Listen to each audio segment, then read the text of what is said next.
بسم اللہ الرحمن الرحیم۔ السلام علیکم ورحمۃ اللہ وبرکاتہ۔ میں آپ لوگوں کو خوش آمدید کہتا ہوں صراط مستقیم چینل پر۔ آج ہماری 20ویں کلاس ہے، صرف 5 منٹ کا مدرسہ قرآن و حدیث کی روشنی میں۔ نمبر 1، اسلامی تاریخ۔ حضرت ابراہیم علیہ السلام کی دعوت۔ جب حضرت ابراہیم علیہ السلام نے اپنی قوم کی شرک و بت پرستی اور ضلالت و گمراہی کا مشاہدہ کیا تو انہیں سیدھی راہ پر لانے کی کوشش کرنے لگے۔ سب سے پہلے اپنے باپ سے مخاطب ہو کر کہا، ابا جان، آپ ایسی چیزوں کی کیوں عبادت کرتے ہیں جو سننے، دیکھنے اور بولنے کی بھی صلاحیت نہیں رکھتی اور نہ ہی وہ نفع و نقصان کی مالک ہے؟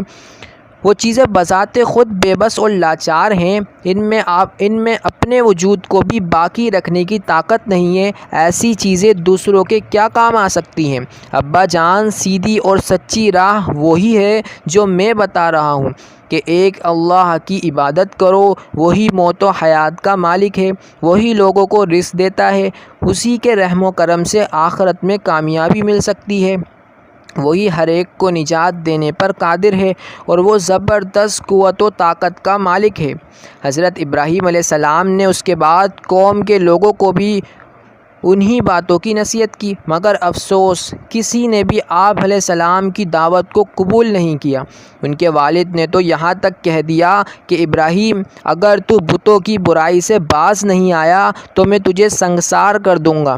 پھر پوری قوم بھی حضرت ابراہیم علیہ السلام کے خلاف سازشیں کرنے لگی۔ نمبر 2، حضور صلی اللہ علیہ وسلم کا معجزہ۔ ایک اشارے میں درخت کا 2 حصے ہو جانا۔ مکے میں رکانہ نامی ایک آدمی تھا جو بہت بہادر اور طاقتور تھا۔ رسول اللہ صلی اللہ علیہ وسلم نے اس کو اسلام کی دعوت دی تو اس نے کہا، پہلے مجھے کوئی نشانی بتلاؤ۔ تو حضور صلی اللہ علیہ وسلم نے فرمایا، اس کے بعد ایمان لے آؤ گے؟ تو اس نے کہا، ہاں۔ قریب میں کانٹوں کا ایک درخت تھا جو بہت ہی گنجان اور شاخوں والا تھا۔ حضور صلی اللہ علیہ وسلم نے اس کی طرف اشارہ کر کے فرمایا، ادھر آ۔ تو اس درخت کے 2 حصے ہو گئے، ایک حصہ اپنی جگہ رہا اور دوسرا حصہ حضور صلی اللہ علیہ وسلم کے سامنے آ کھڑا ہوا۔ رکانہ بولا، ایسا ہے تو اس کو حکم دو کہ واپس چلا جائے۔ تو حضور صلی اللہ علیہ وسلم کے اشارے پر وہ واپس چلا گیا۔ جب وہ دونوں حصے آپس میں مل گئے تو حضور صلی اللہ علیہ وسلم نے رکانہ سے کہا، ایمان لے آؤ، لیکن وہ ایمان نہیں لایا۔ نمبر 3، ایک فرض کے بارے میں۔ اپنے گھر والوں کو نماز کا حکم دینا۔ قرآن میں اللہ تعالیٰ فرماتا ہے، آپ اپنے گھر والوں کو نماز کا حکم کرتے رہیے اور خود بھی نماز کی پابندی رہیے۔ نمبر 3، ایک فرض کے بارے میں۔ اپنے گھر والوں کو نماز کا حکم دینا۔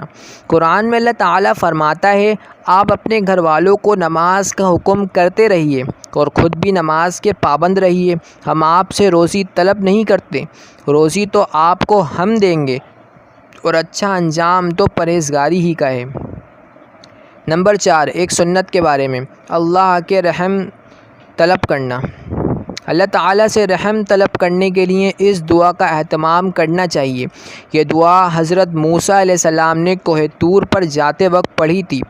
انت ولینا فاغفر لنا وارحمنا وانت خیر الغافرین۔ ترجمہ، اے اللہ، آپ ہی ہماری خبر رکھنے والے ہیں، اس لیے ہماری مغفرت اور ہم پر رحم فرما، اور آپ سب سے زیادہ بہتر معاف کرنے والے ہیں۔ نمبر 5، ایک اہم عمل کی فضیلت، دوزخ سے نجات۔ رسول اللہ صلی اللہ علیہ وسلم نے فرمایا، جب تم مغرب کی نماز سے فارغ ہو جاؤ تو 7 مرتبہ یہ دعا پڑھ لیا کرو، اللہم اجرنی من النار، اے اللہ مجھ کو دوزخ سے محفوظ رکھیے۔